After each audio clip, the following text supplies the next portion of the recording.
Good morning class. बेटा हम पढ़ रहे हैं कृतिका से, हमने लिया है चैप्टर और फर्स्ट चैप्टर है कृतिका से फणीश्वर नाथ रेणु का लिखा हुआ इस जल प्रलय में। तो इसका फणीश्वर नाथ रेणु का जीवन परिचय मैंने आपको सेंड किया है होमवर्क में। आपने वहाँ से महत्वपूर्ण बिंदु लिख लिए होंगे। हमने कल पढ़ा था इसमें कि लेखक ने बाढ़ के बारे में वर्णन किया है कि यदि बाढ़ आ जाती है तो वो ऐसी जगह में रहते थे, ऐसे गांव में रहते थे कि जहाँ पे परती ज़मीन थी। परती मतलब जिसको बोया नहीं जा सकता, मतलब जिसको खेती के लिए यूज़ नहीं किया जाता प्लेन ऐसी ज़मीन थी उनके यहाँ। तो इसलिए उनको वहाँ बाढ़ का कोई अनुभव नहीं आया था लेखक को। उनके गांव में ऐसी बाढ़ वाली समस्या नहीं थी, लेकिन उनके आसपास जो लोग रहते थे, मतलब गांव के या उनके आसपास जो वो होती थी नदियाँ थी, उसके वजह से आसपास के जो दक्षिण पश्चिम इलाके थे वहाँ पे जब बाढ़ आ जाती थी तो वहाँ के लोग इनके यहाँ लेखक के यहाँ आ जाते थे और उस ज़मीन पे इकट्ठा होते थे, अपने जानवरों को लेके आ जाते थे, वहाँ पे उस ज़मीन में आश्रय लेते थे क्योंकि उनके घर और गांव में पानी भर जाता था। लेखक को इन चीज़ों का अनुभव नहीं था क्योंकि उनके यहाँ नदी नहीं थी। बाढ़ जैसी कोई समस्या का सामना लेखक ने नहीं किया था। इवन लेखक को तैरना भी नहीं आता था क्योंकि उनके यहाँ नदी नहीं थी। तो लेकिन फिर भी लेखक स्वयंसेवक संघ में थे, आरएसएस ज्वाइन किया हुआ था और उन्होंने स्काउट्स वगैरह, तो वो समाज सेवा या लोगों की मदद के लिए ऐसे काम वो कर चुके थे। पर लेखक को जब पटना रहने आए तो पटना में जब एक बार ऐसा हुआ था कि उनको 1967 में 1967 में बाढ़ का सामना, पर वो शहर था पर उनको अनुभव आया था कि बाढ़ की वजह से क्या क्या होता है। ये सब अनुभव उन्होंने पटना में आने के बाद लिया था। तो जब वो ये हमने देखा था कि बाढ़ में जब वो अपने मित्र के साथ जाते हैं, देखते हैं वहाँ पे कि कैसा क्या वहाँ का माहौल है, शहर का हम देख के आते हैं, तो वो अपने मित्र के साथ रिक्शे पे बैठ के और जाते हैं। लेकिन वो जब जाते हैं हर जगह उनको पानी मिलता है, बहुत सारे लोग नदी और बाढ़ का पानी देखने आते हैं, फिर भी वो लोगों को देखते हैं कि लोग आते हैं बहुत सारा देखने के लिए, बाढ़ वगैरह देखने के लिए। ये सब हमने प्रीवियस क्लास में पढ़ लिया है। अब लेखक जब रिक्शा वाले के साथ जाते हैं, देखते हैं, तो बहुत जगह पानी भरा हुआ रहता है, हर जगह कॉफ़ी हाउस वगैरह सब जगह पानी भरा हुआ रहता है। और एक जगह जब वो देखते हैं कि कॉफ़ी हाउस भी बारिश की वजह से बंद है, तो उसमें रिक्शे में ही बैठ के आगे चलते रहते हैं और वो ये भी देखते हैं कि वहाँ एक जगह से पानी बॉयल हो रहा है, ऐसे निकल रहा है फोर्सली। तो वो समझ जाते हैं यहाँ कुछ गड्ढा वगैरह है, गड़बड़ है। तो अपने मित्र को मना कर देते हैं कि अब इसके आगे हम नहीं जाएंगे। रिक्शे वाले को बोलते हैं कि आप रिक्शा वापस ले लो और रिक्शे से हम नहीं जाएंगे। उसके बाद जब वो आगे रिक्शा मोड़ लेता है रिक्शा वाला और आगे चलने लग जाते हैं, जब वो लोग, सिनेमा शो बंद, सिनेमा हॉल, सिनेमा शो सब बंद। के सिनेमा हॉल के बगल से गांधी मैदान की ओर चले। पैलेस होटल और इंडियन एयरलाइंस दफ्तर के सामने पानी भर रहा था। पानी की तेज धारा पर लाल हरे नियन विज्ञापनों की परछाइयां सैकड़ों रंगीन सांपों की सृष्टि कर रही थी। गांधी मैदान की रेलिंग के सहारे हजारों लोग खड़े देख रहे थे। दशहरे के दिन रामलीला के राम के रथ की प्रतीक्षा में जितने लोग रहते हैं उससे कम नहीं थे। गांधी मैदान के आनंद उत्सव, सभा, सम्मेलन और खेल कूद की सारी स्मृतियों पर धीरे धीरे गैरिक मतलब गेरुए रंग का आवरण मतलब कवर चढ़ रहा था, आच्छादित हो रहा था, मतलब चढ़ रहा था। हरियाली पर शने शने पानी फिरते देखने का अनुभव सर्वथा नया था। इसी बीच एक अधेड़, मुस्टंड और गवार जोर जोर से बोल उठा, अब दानापुर डूब रहा था तो पटनिया बाबू लोग उलटकर देखने भी नहीं गए। अब बूझो। मैंने अपने आचार्य कवि मित्र से कहा, पहचान लीजिए, यही है वह आम आदमी जिसकी खोज हर साहित्यिक गोष्ठियों में होती रहती है। उसके वक्तव्य में दानापुर के बदले उत्तर बिहार अथवा कोई भी बाढ़ग्रस्त ग्रामीण क्षेत्र जोड़ दीजिए। मतलब वो जो व्यक्ति कोई बड़बड़ा रहा था अपने जगह के बारे में कि अब डूब रहा है ये एरिया, क्योंकि वो उसको प्रॉब्लम हो रही थी बाढ़ से, तो वो अपना दुख के वजह से मतलब व्यक्त कर रहा था। तो लेखक ने अपने मित्र से यही कहा कि ऐसे ही आम आदमी होते हैं जो परेशान होते हैं। हर जगह इस प्रकार के आम आदमी होते हैं जिनकी हम बातें करते हैं साहित्यिक गोष्ठियों में जब हम मिलते हैं, लेकिन इसी प्रकार का आम आदमी होता है जो परेशानी में परेशान होता है और अपनी व्यथा को व्यक्त करता है। शाम के 7:30 बज चुके थे। आकाशवाणी के पटना केंद्र से स्थानीय समाचार प्रसारित हो रहा था। पान की दुकानें के सामने खड़े लोग चुपचाप उत्कर्ण होकर सुन रहे थे। पानी हमारे स्टूडियो की सीढ़ियों तक पहुंच चुका है और किसी भी क्षण स्टूडियो में प्रवेश कर सकता है। उत्कर्ण का मतलब होता है सुनने को उत्सुक। समाचार दिल दहलाने वाला था। कलेजा धड़क उठा। मित्र के चेहरे पर भी आतंक की कई रेखाएं उभरी, किंतु हम तुरंत ही सहज हो गए, यानी चेहरे पर चेष्टा करके सहजता ले आए, क्योंकि हमारे चारों ओर कहीं कोई परेशानी नजर नहीं आ रहा था। पानी देखकर लौटते हुए लोग आम आदमी की तरह हंस बोल रहे थे, बल्कि आज तनिक अधिक ही उत्साहित थे। हाँ, दुकानों में थोड़ी हड़बड़ी थी। नीचे के सामान ऊपर किए जा रहे थे।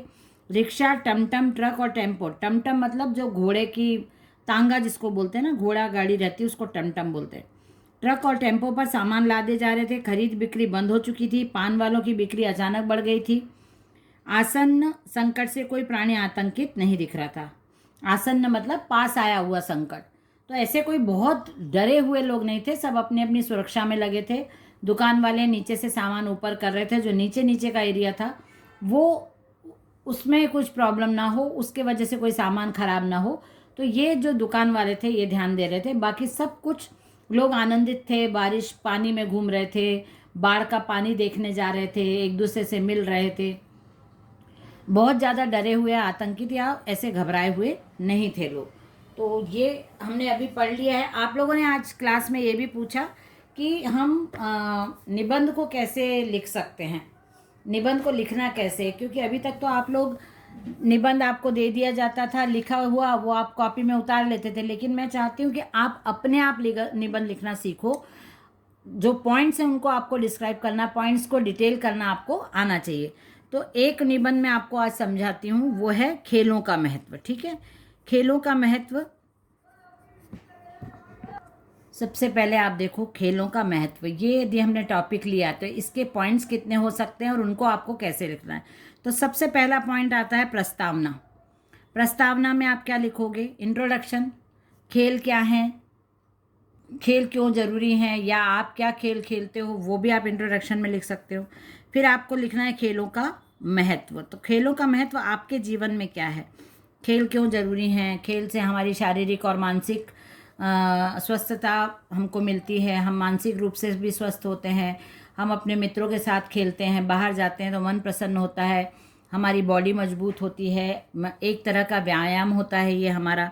उसके बाद खेलों का महत्व। फिर आप खेलों के प्रकार, तीसरा पॉइंट आपका हो जाता है खेलों का प्रकार। खेलों का प्रकार मतलब इसमें आपको टाइप्स ऑफ गेम्स बताने हैं। जैसे आप इंडोर और आउटडोर गेम्स खेलते हो, बाहर खेले जाने वाले खेल और आंतरिक या घर के अंदर खेले जाने वाले खेल। फिर आप लिखोगे खेलों के प्रकार में 2 पॉइंट्स लिखिए। घर के अंदर खेले जाने वाले खेल जैसे कैरम, चेस और भी बहुत सारे खेल, प्लेइंग कार्ड्स हैं, कार्ड्स खेलते हैं घर पे। तो घर में जो खेले जाने वाले खेल हैं उनको लिख के आप बता सकते हो कि घर में खेले जाने वाले खेलों से हमारे जो हम अपने रिश्ते घर के फैमिली मेम्बर्स के साथ खेलते हैं तो हमारी उनके साथ भावनाएं बहुत अच्छी होती हैं। हम अच्छा टाइम स्पेंड कर पाते हैं आपस में, हमारा वातावरण, हमारी भावनाएं और मजबूत होती हैं, हम एक दूसरे से पारस्परिक प्रेम बढ़ता है।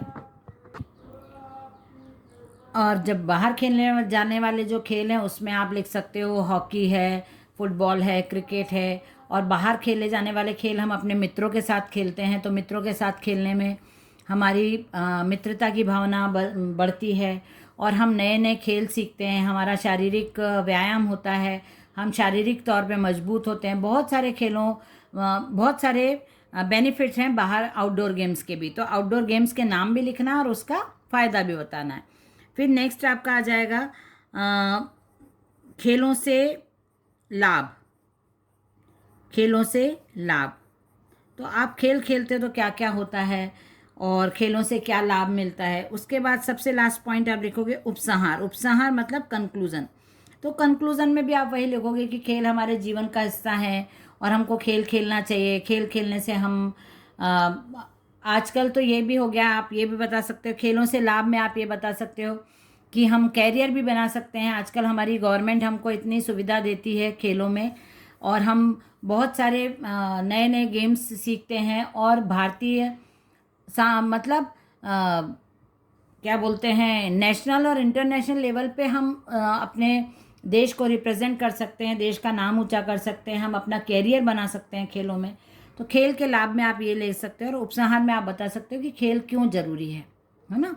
और उसके बाद एक और आपको मैं बताती हूँ, जल का महत्व। सेकंड आपका मैं समझा देती हूँ, जल का महत्व।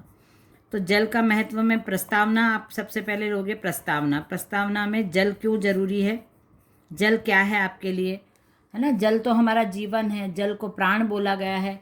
यदि जल नहीं होगा तो हम अपने जीवन की कल्पना भी नहीं कर सकते, क्योंकि प्रकृति जल के द्वारा ही हम तक खाना पीना, जो को भी हमको नेचुरल रिसोर्सेज जितने भी हैं हमारे, वो पानी के थ्रू ही हमारे पास तक पहुंच पाते हैं। नहीं तो हम अपना खाना पीना, जो दैनिक उपभोग की वस्तु है, वो भी हमको नहीं प्राप्त हो। जल हमारे जीवन में बहुत ज़रूरी है।